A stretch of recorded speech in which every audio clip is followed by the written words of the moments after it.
नमस्कार दोस्तों, मैं मृत्युंजय आपका स्वागत करता हूं हमारे इस चैनल सटीक परामर्श में। और आज जो इस वीडियो में हम लोग बात करने वाले हैं वो ट्रेडमार्क का जो ऑब्जेक्शन आता है उसके ऊपर बात करने वाले हैं। क्योंकि बीडी का बहुत सारा काम और बाकी ट्रेडमार्क गारमेंट्स वगैरह का बहुत सारा काम हम लोग करते हैं, जिसमें मान लीजिए कुछ केस में ऑब्जेक्शन आता है। तो ऑब्जेक्शन आने का कुछ कारण क्या है कि मान लीजिए कभी कभी गवर्नमेंट भी ऑब्जेक्शन लगाती है मैक्सिमम, कि सिमिलर मैचिंग मार्क्स की वजह से, यानी आपने जो नाम फाइलिंग किया हुआ है उसका पता चला कहीं और से थोड़ा बहुत मैचिंग हो रहा है। इस वजह से गवर्नमेंट भी लगभग हमेशा ही देखिएगा तो आपका ऑब्जेक्शन ट्रेडमार्क में आता है। तो ये कॉमन चीज़ है, कोई घबराने की बात इसमें नहीं है। इसमें क्या होता है कि आपको फिर से जो गवर्नमेंट ने जो ऑब्जेक्शन जिसके कारण से उसने रेज़ किया है उसमें लिखा रहता है, तो उसका आपको काउंटर फाइलिंग करना पड़ता है। यानी आपका जो अटॉर्नी होगा उसको आप जो भी आप वो फ़ीस लेगा वो आपका अंदर का बात है। हम लोग मान लीजिए अपना काम करते हैं तो हम लोग भी अपना फ़ीस लेते हैं, मगर यहाँ वो फ़ीस डिस्क्लोज़ करने वाली बात नहीं है।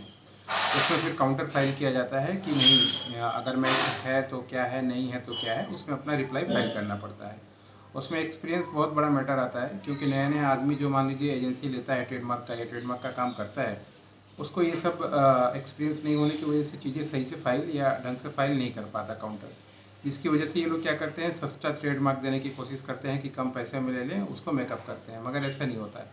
कोई भी बड़ी कंपनी का आप जाइए तो उन लोगों का परमानेंट एक अटॉर्नी होता है जो उन लोगों का सारा चीज़ ऑब्जेक्शन, रिप्लाई, एडवर्टाइजमेंट सारा चीज़ हैंडल करता है।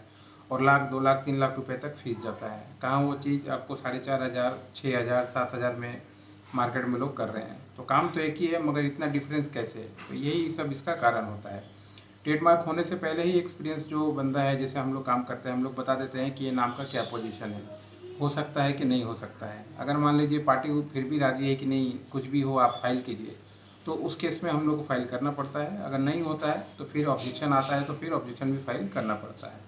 अब ऑब्जेक्शन फाइलिंग का जो टाइमिंग होता है, जब भी आपका ऑब्जेक्शन रेज हुआ है गवर्नमेंट के वहाँ से, तो उससे 1 महीने के अंदर में आपको काउंटर फाइल कर देना पड़ता है।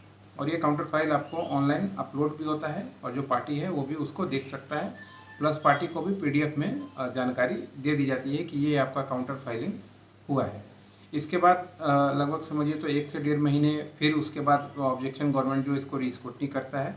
और अगर गवर्नमेंट को लगता है कि नहीं ये जो इन्होंने काउंटर फाइलिंग किया है ठीक है या किसी से डायरेक्ट मैच नहीं है, तो उसको एक्सेप्ट करता है और फिर एडवर्टाइजमेंट करता है। उसके बाद फिर एडवर्टाइजमेंट के बाद फिर मान लीजिए आर के प्रोसेस में वो जाता है।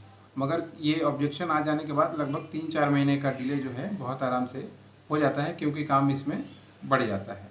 और 1 महीने के अंदर अगर आप रिप्लाई ना करें तो क्या हो सकता है, अगर मान लीजिए 1 महीने के अंदर अगर आप ट्रेडमार्क का जो आपका ऑब्जेक्शन है उसका रिप्लाई नहीं करते हैं, तो एब्डोमेंट हो जाता है। उसके बाद फिर आपको रिप्लाई करने का मौका नहीं मिलता है और ना ही हेयरिंग का मौका मिलता है।